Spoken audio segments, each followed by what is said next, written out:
제가 이제 뭐 50대 중반인데요. 길지 않는 이제 인생을 50대 중반까지 살면서 제가 나이 든 만큼 이제 오해를 받고 이제 억울한 상황을 이제 경험한 뭐 기억들이 많이 있습니다. 저는 뭐 전혀 그런 의도는 없지만 상대방에게 오해를 받는 경우가 많이 있죠. 반대로 저도 상대방을 오해하는 경우도 꽤 많이 있습니다.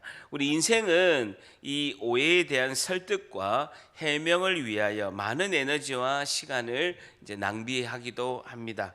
혹자는 이런 말을 합니다. 인생은 설득이다.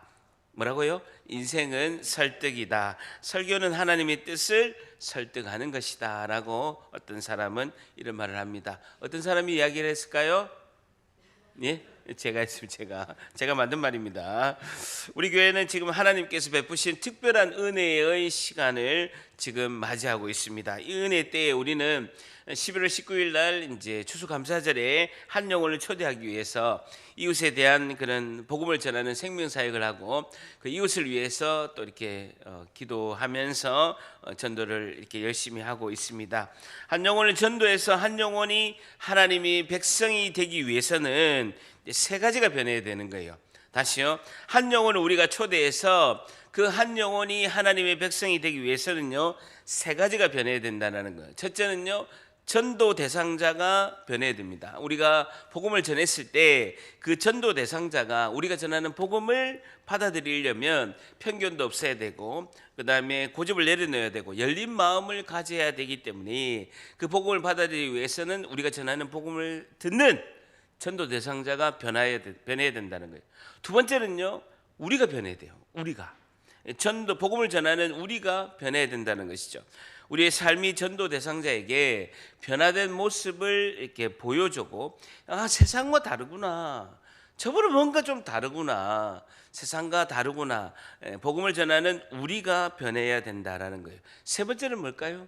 전도 대상자가 변해야 되고, 전도를 하는 우리가 변해야 되고, 세 번째는 뭡니까? 어떻게 하셨죠? 교회가 변해야 됩니다. 선지자가 나타나셨어요. 교회가 변해야 됩니다. 새로운 가족이 우리 교회에 왔을 때, 이 교회가 세상과 다르구나, 다른 교회와 다르구나 하는 모습을 보여줘야 그 전도 대상자가 정착을 하고 교회 생활을 하고 한 영혼이 하나님의 백성이 될 수 있다는 것이죠. 우리가 지난주에 살펴보던 사도행전 10장에도 이렇게 보게 되면 유대인이라는 역사상 최초의 외국인이 크리스찬이 됐어요. 역사상 최초의 성도가 된 크리스찬이 된 그 사람은요, 로마의 백부장 고넬료입니다. 인류 최초의 외국인이 하나님의 백성이 된 성도가 된 케이스가 로마의 백부장 고넬료이죠. 고넬료 전도 사건을 보게 되면 똑같습니다. 고넬료와 그의 가정이 하나님의 백성이 되기 위해서는요, 첫 번째 그 전도 대상자 고넬료가 변해야 되는 것이죠. 편견 없이 열린 마음을 가져서 그런 크리스찬들의 모습을 보고 그들이 전하는 복음을 듣고 그가 하나님을 경외하는 사람이 되었다는 거예요. 그가 삶이 변화되어서 로마의 백부장임에도 불구하고 유대인들의 백성들을 많이 구제하고 하나님께 항상 기도하는 전도 대상자 고넬료가 변했다는 것이죠. 두 번째는요, 복음을 전하는 베드로가 변해야 된다는 거예요. 베드로는 사도 중에서 수제자입니다. 그럼에도 불구하고 유대인이 아닌 이방인에게 복음을 전해라라고 하나님께서 성령께서 그에게 마음을 움직인 거예요. 근데 자신은 세 번이나 그것을 쉽게 받아들일 수가 없었습니다. 아니, 유대인이 아니라 하나님이 택한 백성 유대인이 아니라 이방인 외국인에게 내가 가서 그 집에 가서 어떻게 복음을 전합니까? 라고 이렇게 고정관념을 내려놓는 베드로의 변화가 필요했던 것이죠. 베드로가 변한 이야기가 10장에 나왔고요. 오늘 11장에는요, 베드로가 섬기고 있는 예루살렘 교회가 변해야 된다는 거예요. 예루살렘 교회가 변화가 되어야지 그 이방인들을 복음을 전하고 하는 부분에 있어서 그들이 오래된 뿌리 깊은 사상, 오래된 편견, 자기 생각, 가치관, 고정관념을 교회가 내려놓는 사건이 오늘 11장입니다. 베드로가 이방인에게 가서 복음을 전하고 그 고넬료 가정을 다 구원을 역사가 이루어졌는데 예루살렘 교회가 베드로에게 비난하는 거예요. 왜 비난했느냐? 이방인의 집에 갔다라는 거예요. 또 이 두 번째는 이방인과 같이 식사를 했다는 거예요. 왜 그렇게 부정한 행동을 했냐는 거예요. 복음을 전하는 것은 괜찮은데 왜 이방인의 집에 가서 그들과 머물고 그들과 왜 같이 식사를 했냐는 거예요. 이방인들은 부정한 음식을 먹는 자들이다. 이방인의 집은 코로나가 걸린 것처럼 부정한 곳이다라고 생각하고 있는 거예요. 근데 왜 이방인의 집에서 머물며 같이 식사를 했느냐고 베드로를 비난하는 사건이 오늘 사도행전 11장의 말씀입니다. 쉽게 이야기하면요, 여러분들이 등산을 가게 됐어요. 이렇게 가까운 등산을 딱 가게 됐는데 우연히 딱 봤는데 담임 목사님이 절에서 나오는 거예요.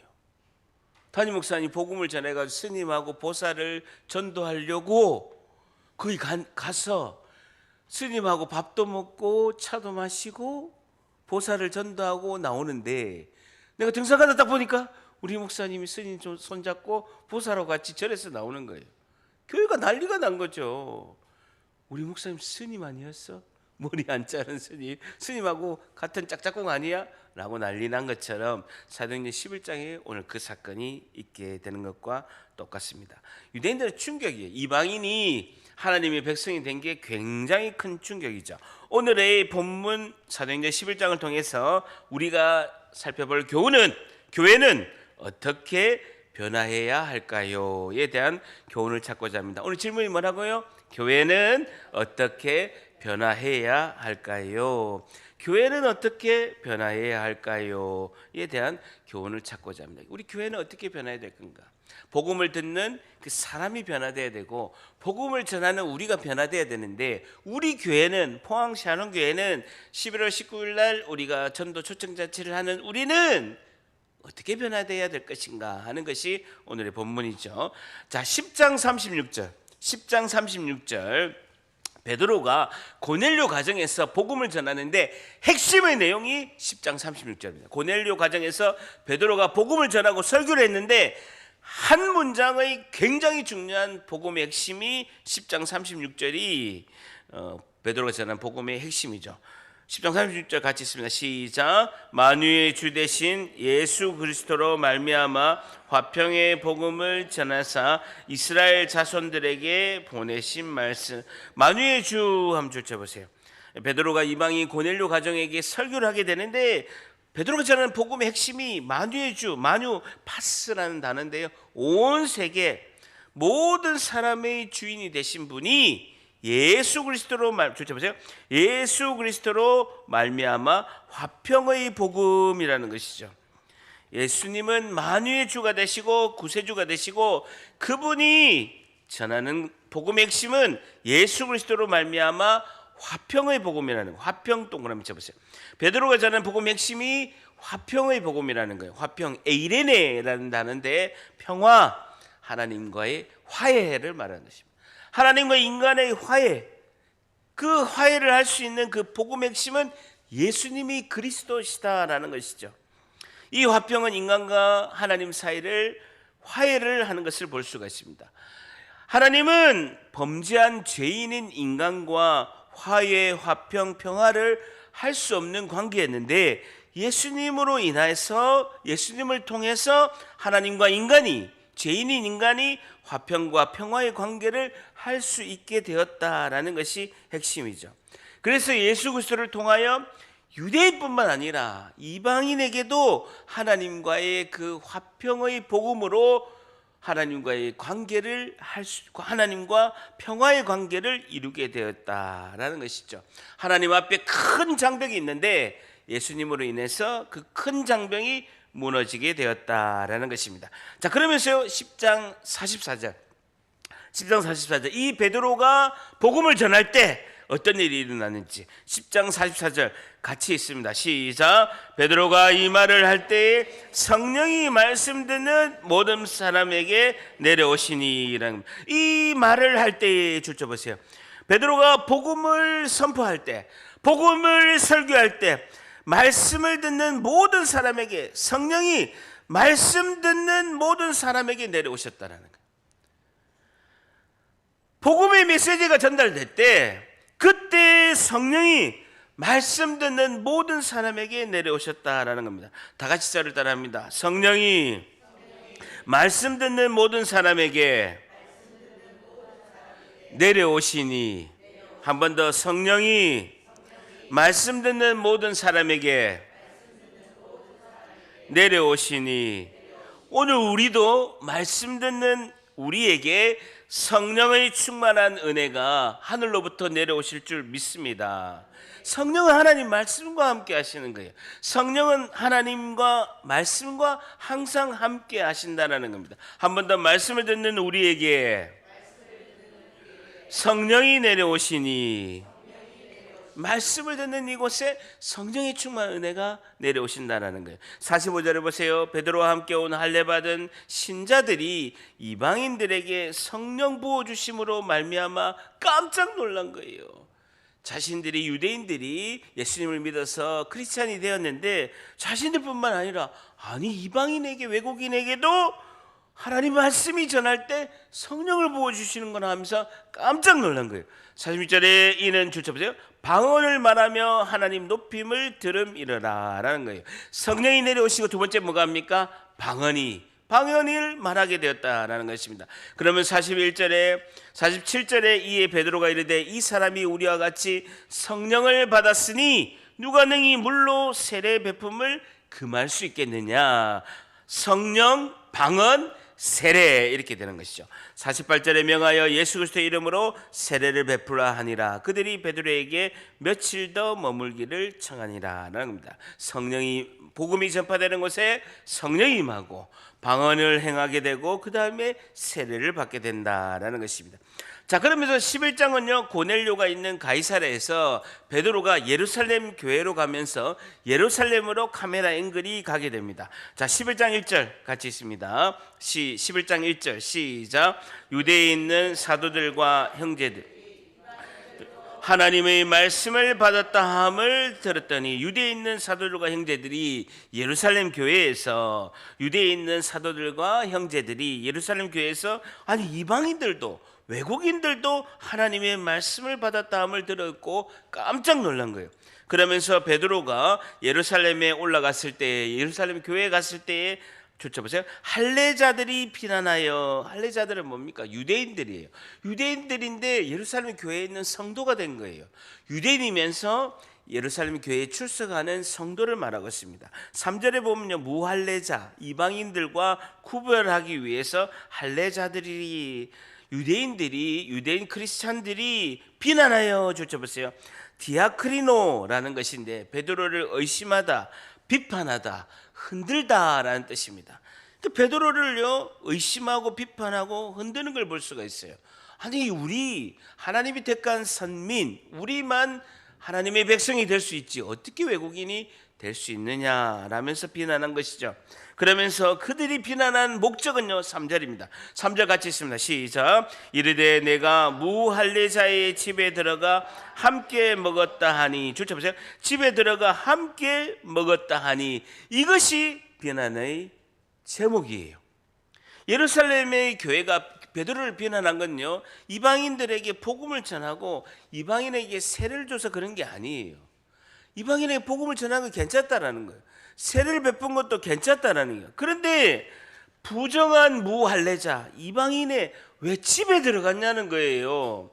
그리고 부정한 이방인들과 왜 함께 식사를 했냐는 거예요. 왜 함께 먹었냐는 것으로 공격을 하는 것이죠. 여러분, 예수님을 공격했던 서기관과 바리새인들도 똑같이 이것을 가지고 공격했습니다.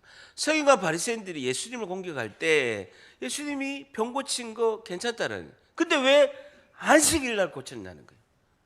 그 예수님은 왜 사람들이 부정하다 하는 세리들과 그리고 부정한 사람들과 왜 같이 식사하고 어울리냐는 거예요. 그것을 공격한 것을 볼 수가 있죠.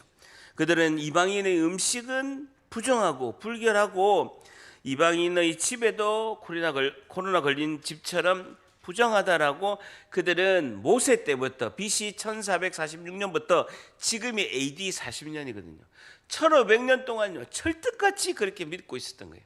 그들은 1500년 동안 모세부터 예수님의 시대 AD 40년 지금까지 1500년 동안 철떡같이 이방인들은 부정하고 이방인들은 부정한 음식 먹고 이방인의 집은 부정하다라고 철떡같이 생각한 것을 볼 수 있죠. 지금 이스라엘 전쟁하는 거 똑같아요. 이스라엘 전쟁과 팔레스타인 전쟁하는 것과 이스라엘 사람들 생각하는 게요 똑같다라는 거예요.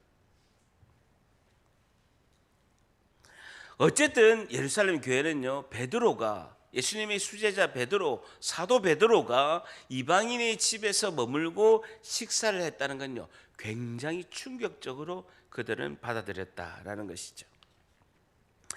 결론적으로 예루살렘 교회는요, 이방인에게 주의 복음을 전하는 것 반대한 사람이 없었습니다. 그런데도 이방인과 함께 머물며 음식을 먹는 것은 구약의 율법에 금하는 것이기 때문에 극구로 반대한 것이죠.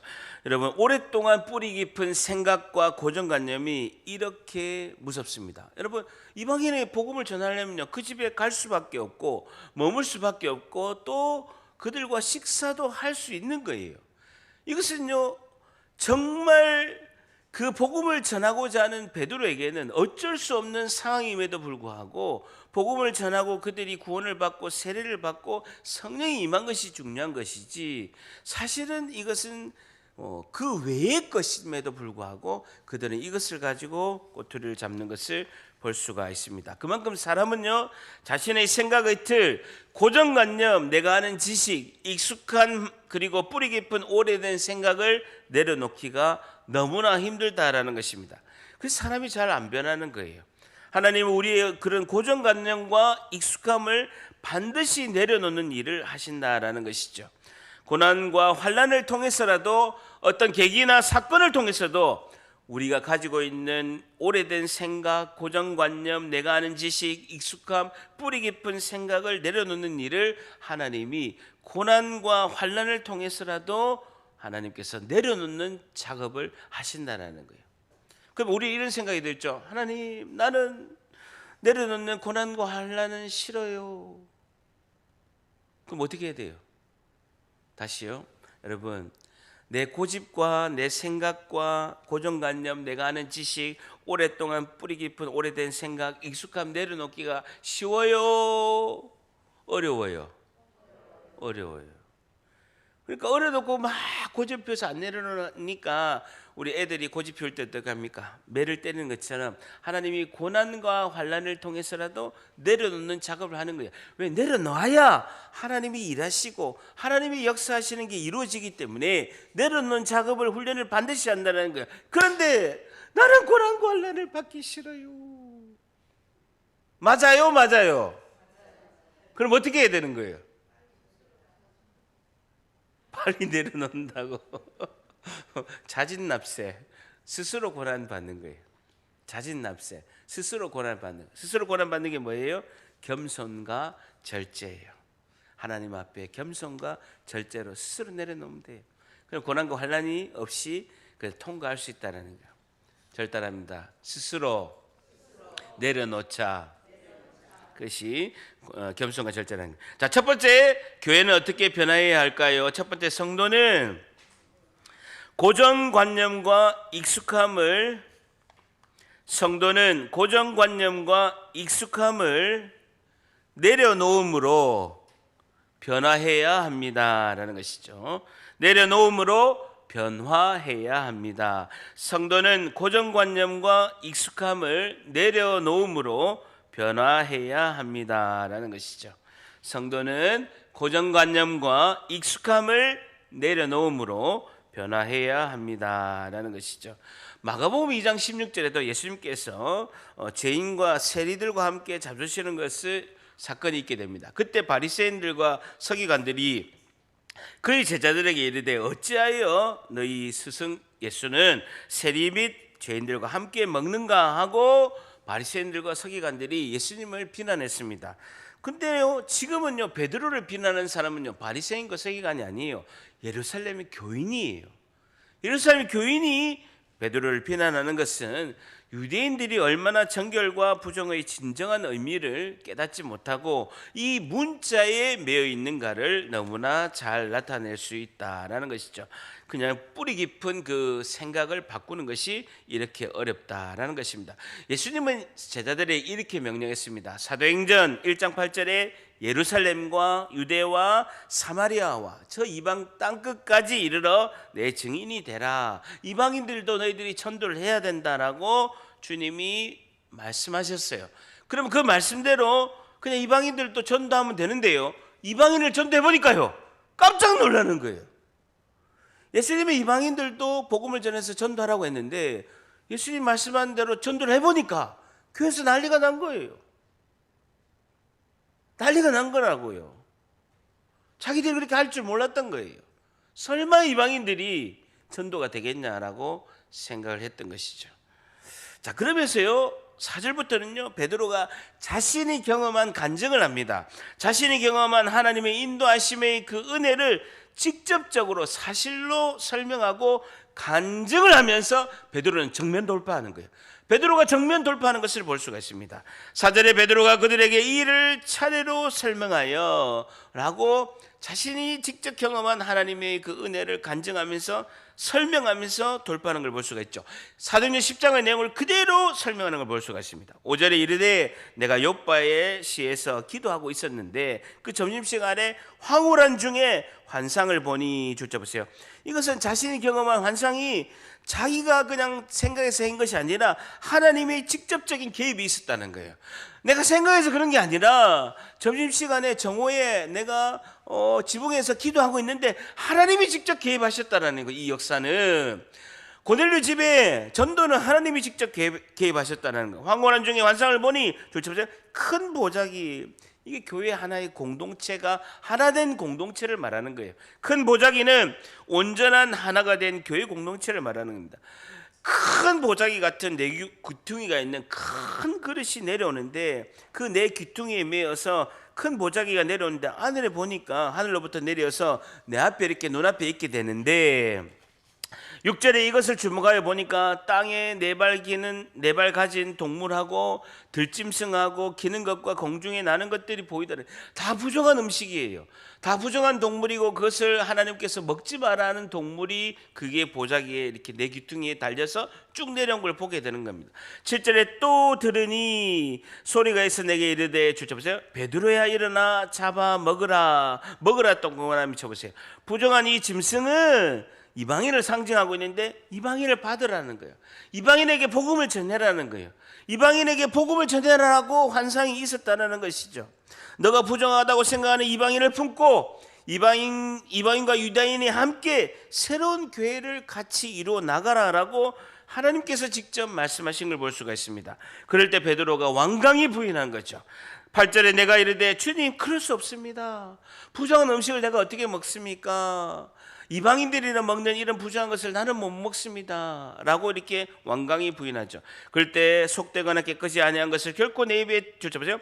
속되거나 깨끗하지 아니한 것은 결코 내 입에 들어간 일이 없나이다. 나는 태어나면서부터 이 부정한 동물은 한 번도 먹은 적이 없다는 거예요. 그만큼 나는 너희들이 말하는 정결법, 유대인의 규례에 철저하게 나는 지켰던 사람이라는 거예요. 예루살렘 교회에 그가 외치고 있습니다.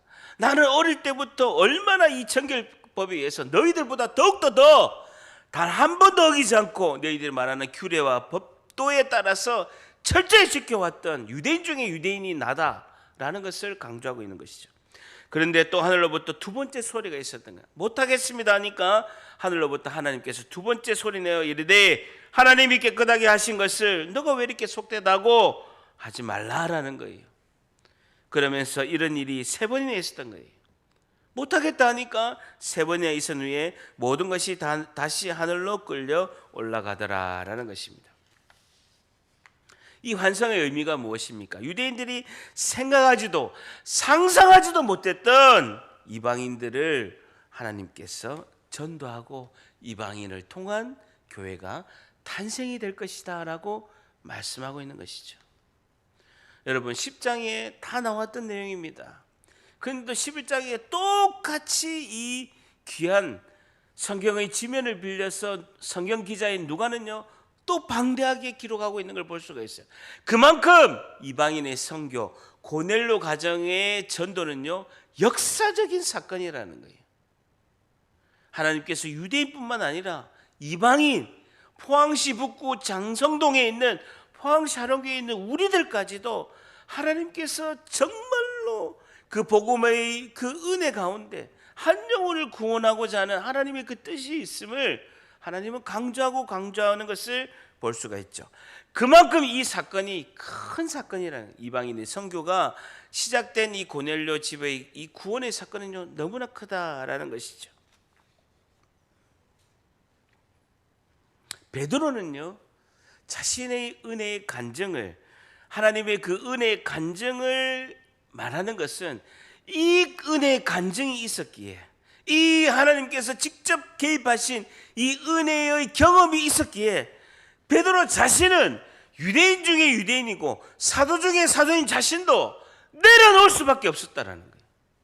그가 예루살렘 교회에 강하게 외치는 것은 나도 너희들하고 똑같다. 유대인 중에 유대인이고 나도 정결한 음식만 먹었고 부정한 음식을 단 한 번도 먹은 적이 없다라는 거예요.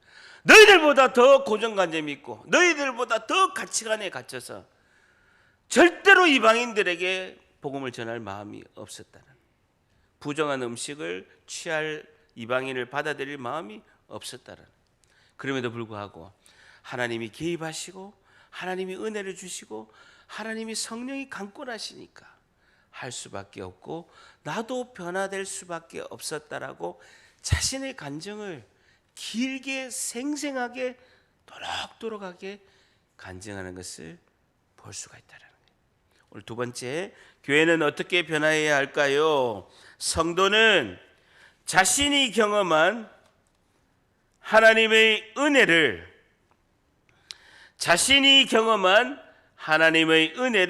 마음의 새김으로 변화해야 합니다라는 것이죠. 자신이 경험한 하나님의 은혜를 마음의 새김으로 변화해야 합니다라는 것입니다. 자신이 경험한 하나님의 은혜를 마음의 새김으로 변화해야 합니다라는 것이죠. 어서 오세요가 할렐루야로 들렸다잖아요.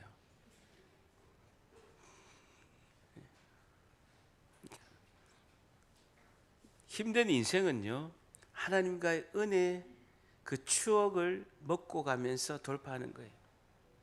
내 인생에 힘든 은혜, 힘든 파고가 몰아칠 때 하나님이 이렇게 은혜를 주신 게 있지, 하나님이 그때도 나를 건지시고 하나님이 은혜를 주셔서 나를 오늘 이 시간까지 이끌었지, 그 은혜의 추억을 기억하면서 마음에 새기면서 돌파해야 될 줄 믿습니다.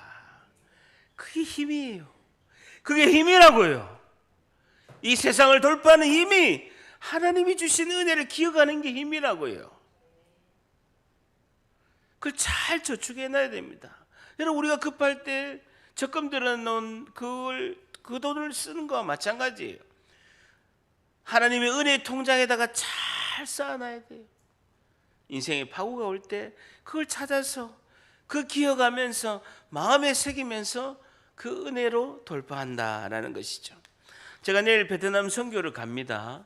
그리고 제가 한 65, 6개국을 기독교 TV 방송국에 있을 때 선교를 많이 갔습니다. 수많은 선교를 다녔지만 대부분이 저는 이제 회장님을 모시고 가는 국장이기 때문에 회장님을 모시고 가는 선교 일정이 대부분이었습니다. 여러분, 저희들이 그냥 가는 것보다도 회장님이 움직일 때는요 몇 주 전부터, 몇 달 전부터 회장님 스케줄 체크하고 회장님 방문하는 곳 다 일정 확인하고 또 연락하고 확인하고 출발하기 전날까지 다 확인해서 선교 스케줄을 다 맞춥니다. 그런데요 제가 65개국 가가지고요 우리가 계획하고 또 예정하고 우리가 일정을 확인한 대로 된 적이 단 한 번도 없어요. 스케줄이 막 엉망이 되고요 막 철저히 계획하고 함에도 불구하고 시간 단위로 이동하고 어떻게 교통편하고 이런 거 다 준비해도 계획대로 된 적이 단 한 번도 없다니까요. 막 일정이 스케줄이 꼬이고 일정이 엉망이 되고, 그런데도요 우리가 계획한 것보다도 훨씬 더 하나님이 큰 열매 맺게 하시고 훨씬 더 큰 역사를 이룬 걸요 수도 없이 경험을 많이 했습니다. 여러분 오늘 엄청난 은혜가 있으려고 하는지 방송 컴퓨터가요 맛이 갔어요. 우리 고승희 집사님이요 이 예배하기 5분 전까지 바들바들 떨면서 세팅한 거예요. 오늘 큰 은혜가 있을 줄 믿습니다. 이런 날은요 큰 은혜 있어요. 제가 2008년도에 CTS에서 시카고에 휘튼 칼리지가 있어요. 우리나라 치면요, 미국으로 치면 연세대학교 같은 곳이에요. 휘튼 칼리지에서 엄청나게 큰 그 캠퍼스에서 3,500명의 한인 선교사님들을 모시고 큰 선교 대회를 했어요. 3,500명을 모시고 2008년도에 시카고 휘튼 칼리지에서 큰 선교 대회를 했는데 그때 주강사가 김용희 선교사님을 모시고 하고 저희들이 3주 전에 가서 다 세팅을 한 거예요. 인터넷 라인을 다 깔고 방송 장비를 하고 전 세계에 생중계를 하려고 다 3주 전부터 세팅한 거예요. 시험 방송 다 해보고 다 확인한 거예요. 그런데요 시작하기 30분 전에 장비가 먹통이 된 거예요. 전 세계에서 지금 다 선교사님들하고 선교사님 가정들 그리고 한국에서도 TV 방송으로 생중계되고 다 세팅을 다 해놨는데 생방송하는 게 30분 전에 먹통이 돼버린 거예요. 아무래도 안 되는 거예요. 아니 3주 전부터 그 다 전문가들이 라인 다 깔고 다 했는데도 아무래도 안 되는 거예요. 그래 우리 방송본부장님 그 배전무님이 야 이건 인간의 힘으로 안 된다. 우리가 3주 전에 다 했고 세팅을 시험 방송하고 어제도 잘 되고 방금도 잘 됐잖아. 이거는 우리가 그냥 인간의 힘으로 할 수 없어. 다 이루어. 다 기도해. 그래서 다 몇십 명이 엎드려가지고요 기도한 거예요. 하나님 이 전 세계에 다 생방송 하려고 온라인으로 다 그 TV 방송을 하려고 다 세팅해냈는데 이거 하나님께서 열어달라고 막 기도한 거예요. 10분 전에 기적적으로 된 거예요. 여러분 우리 기도하면서 오줌 쌀 뻔했어요. 다 잘리는 줄 알았어요.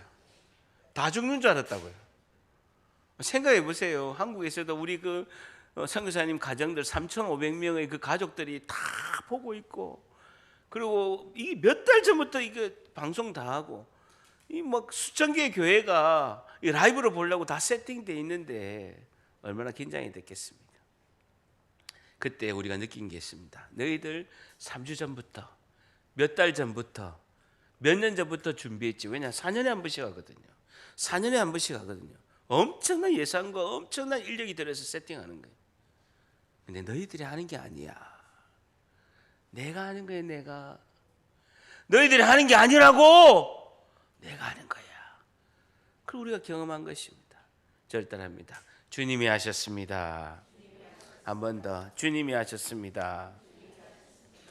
우리의 믿음 여정 가운데도 신앙의 길 가운데도 우리가 찾지 않으려고 해서 그렇지 이런 간증이 너무 많을 것입니다. 자신이 경험한 하나님의 은혜를 마음에 새김으로 우리의 삶이 변화해야 될 줄 믿습니다. 자, 베드로가 이렇게 간증한 것이 객관적인 사실이라고 베드로는 강조합니다. 11절 자신이 경험한 이 환상의 은혜가 내가 말하는 그냥 착각이 아니고 내 주장이 아니라 객관성이 있다, 증인들이 있다라고 11절에 말씀하고 있습니다. 같이 읽으면 11절 시작. 마침 세 사람이 내가 유숙한 집 앞에 서 있으니 가이사랴에서 내게로 보낸 사람. 세 사람 또 그러죠. 고넬료가 보낸 사람 세 사람이에요. 10장 7절에 보게 되면 집안에 하인 두 사람하고 고넬료의 부하를 보냈다라고 이렇게 돼 있죠. 고넬료가 보낸 세 사람이 있었어요. 그리고 12절에 성령이 내게 명하사 아무 의심 말고 함께 가라 하심에 조차보세요. 이 6 형제도 나와 함께 가서 그 사람의 집에 들어가게 되었다라는 거예요. 고넬료가 보낸 사람 3사람, 그 다음에 베드로의 일행 3사람, 그리고 베드로 포함하면 몇 명입니까? 7명이죠. 베드로 빼고 6명, 6 형제. 고넬료가 보낸 사람 3사람, 베드로와 같이 함께 가는 사람 3사람. 베드로까지 치면 몇 명? 7명이라. 7명이 됐다는. 이 사건을 처음부터 보고 성령이 임하여서 구원이 임함까지 본 사람이 증인이 몇 명요? 7명이라. 7명. 왜 7명이냐? 그 당시에요, 전 세계를 지배한 로마의 법정에는요, 법정에는 최소한의 증인이 2명이에요. 법정에는 최소한 증인이 2명이 있어야 그 증인으로 채택이 되고, 역사적인 사건, 엄청나게 큰 사건은 로마법에 증인이 몇 명 있어야 된다? 7명 있어요. 7명 있어야 되는. 고넬료의 사건은요, 증인 7명이 있다. 그래서 나까지 쳐서 7명이다. 나 빼고 6명이 있다라고 이야기하는 거죠. 이 고넬료의 이방인의 선교는 역사적으로 입증하고 확정하려는 최소 7명의 증인이 필요한데 7명의 증인을 하나님께서 만들어 주셨다라고 말씀하고 있습니다.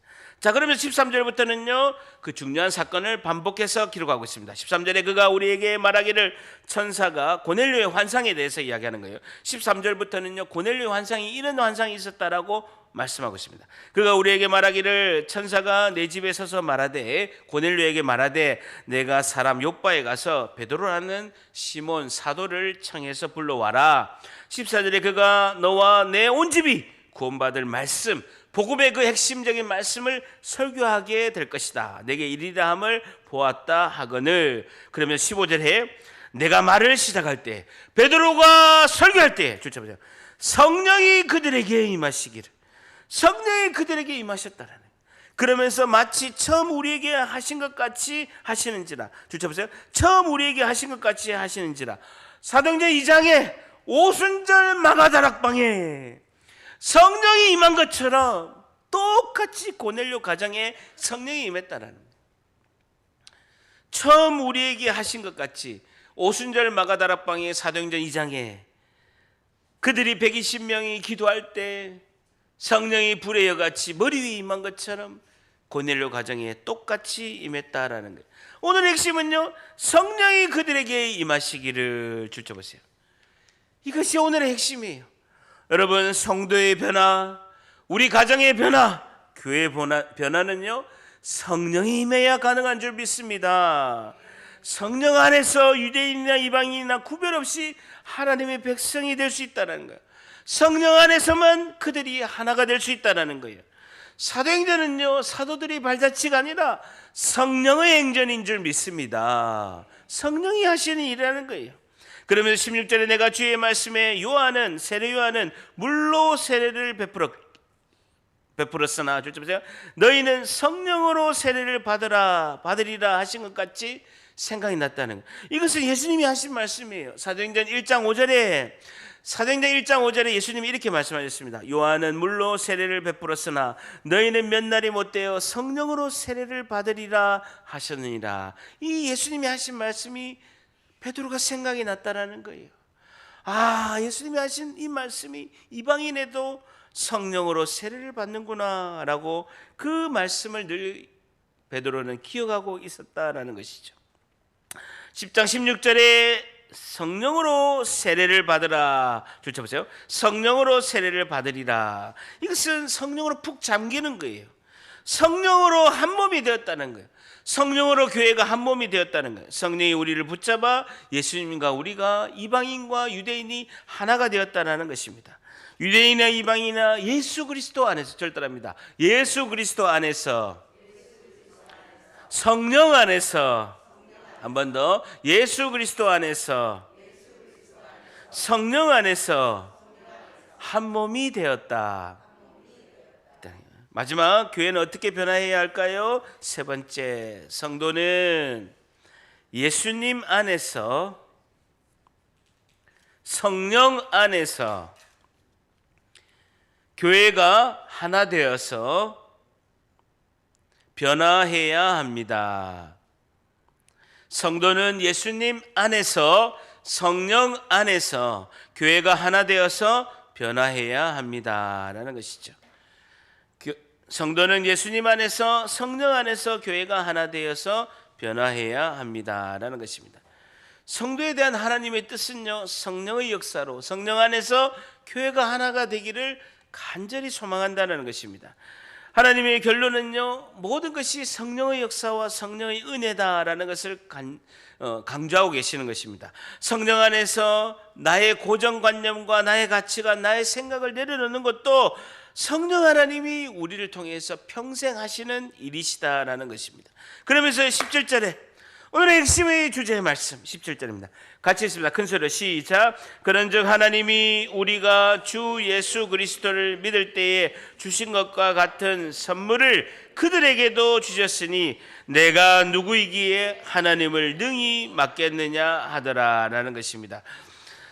베드로가 고넬료 가정에 복음을 전할 때 성령이 그게 모인 사람들을 위해서 임하는 걸 보고 베드로가 이렇게 말했습니다. 우리가 주 예수 그리스도를 믿을 때에 하나님께서 성령을 주신 것 같은 그 선물을 그들에게도 주셨다라는 거예요.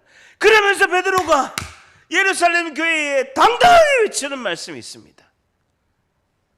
절단합니다. 내가 누구이기에 하나님을 능히 맡겠느냐. 한 번 더. 내가 누구이기에 하나님을 능히 맡겠느냐. 오늘 설교의 주제 제목이 뭡니까? 누가 하나님을 맡겠느냐는 거예요. 베드로가 이야기하는 거예요. 자기가 한 게 아니라는 거예요. 베드로가 누구이기에 능히 하나님을 맡겠느냐는 거예요. 하나님이 하시는 일을 누가 맡겠냐는 거예요. 우리 교회에 이 은혜 때에 추수감사절에 전도하는 것을 능히 누가 맡겠느냐는 거예요. 하나님이 하시는 이 일을 누가 맡겠느냐라는 거죠. 오늘 이 성경의 말씀 절단합니다. 누가 하나님을 능히 맡겠느냐. 한 번 더. 누가 하나님을 능히 맡겠느냐. 이 말씀은 2000년 전에 예루살렘 교회에 베드로가 외친 소리지만 오늘 우리 교회에게 하나님이 말씀하시는 그 말씀인 줄 믿습니다. 우리가 누구이기에 이 은혜 때에 하나님 하시는 전도 역사를 능히 막을 수 있겠습니까? 내가 누구이기에 하나님을 능히 맡겠느냐라는 것이죠. 그렇기 때문에 주님이 하셨습니다. 하나님의 뜻과 결론은요, 하나님이 하심을 나타내시기를 원하신다라는 겁니다. 대한민국 대통령이요 10월 18일 날 이런 이야기를 했습니다. 국민은 늘 무조건 옳습니다. 많이 들어본 이야기 아닙니까? 대통령이 10월 18일 날 강서구청장 보궐선거를 치고 나서 국민은 늘 무조건 옳습니다 라고 이야기합니다. 제가 10년 전부터 외친 소리입니다. 하나님은 언제나 옳습니다. 저를 카피한 건지 하나님은 언제나 옳습니다. 예수님은 나의 주인이십니다. 주님이 하셨습니다. 제 인생에 23년 동안 하루도 빠짐없이 주님과 동행한 결론이 하나님은 언제나 옳습니다. 주님이 하셨습니다. 예수님은 나의 주인이십니다라는 것입니다.